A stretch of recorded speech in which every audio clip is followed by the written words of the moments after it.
During his speech in Georgia this past weekend, Donald Trump essentially admitted that he has no idea how to handle Kamala Harris as his new Democratic opponent.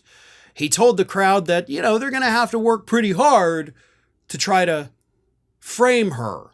Not frame her for doing something, but frame who she is in the media. Here's what Trump said. 4 months ago, she was considered grossly incompetent by the fake news. Now they're saying, oh, isn't she wonderful? Isn't she wonderful? No, she's not wonderful. So we have to work hard to define her. I don't want to even define her. I just want to say she's a horror show. She'll destroy our country. And it's easy to make big blanket statements like that, like, hey, rather than trying to talk about this person in an intelligible way, rather than going into depth in their policies and why their policies are wrong, I'm just going to say she's a horror show and she's going to destroy our country. Because those are things that I don't have to elaborate on. I don't have to provide specifics for. I can just make these stupid statements and hope that these idiots at my rally are going to listen to it. That's Trump's thinking right there. But he did give up the game, right? They're struggling to define her. And for the record, this has not gone unnoticed by the Republican Party. Republicans in the House and Senate recently spoke to the media about how horrible Trump is doing in his job as their candidate. Here's what one Republican senator said, and of course, most of them spoke on the condition of anonymity, but this Republican senator said, quote, I think they were caught off guard. I think they were surprised. I think there was shock when the Democrats revived their party really quickly and unified behind Harris. I think she's more formidable than Republicans give her credit for. It's going to be a short election. That favors her. It's going to be a sprint. We're used to these long elections. This one's going to end up being short, and that helps her.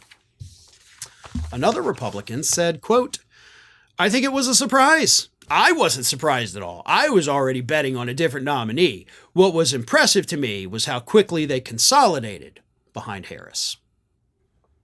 Even Republican Senator Lindsey Graham said this. It's pretty hard. She's sort of having a honeymoon period here. I think the way forward is she empowered the decision to withdraw from Afghanistan. She was the border czar, on and on and on. Her policy choices have been disastrous for our country. I think that's the theme. But Trump's not going with those themes.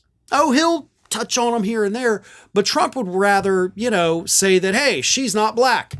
In fact, late last week, Donald Trump posted a picture of her on social media where she was wearing a sari and said, thank you, Kamala, for the nice picture you sent from many years ago. Your warmth, friendship, and love of your Indian heritage are very much appreciated. Which, of course, he's trying to say she's not black. She is not black at all. She's biracial.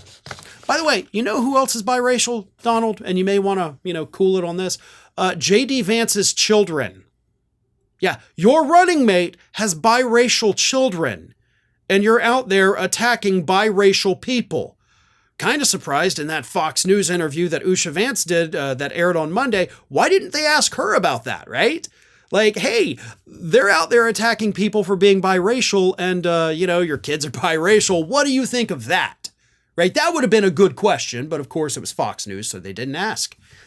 But the point is, Trump knows he is struggling to define Kamala Harris. Republicans know he's struggling to define her.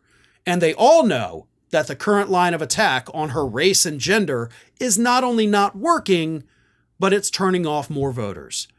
But good luck trying to get Donald Trump to change who he is as a person, because that simply ain't going to happen. And if he continues down this path, then Harris is going to win in a landslide come November. America's Lawyer has launched its own YouTube channel. Now, this channel, of course, is still in its early phases of development, but you can help grow it by subscribing. Just go to youtube.com/TheAmericasLawyer, and you'll get all of the great content from Mike Papantonio and myself that we produce every single week.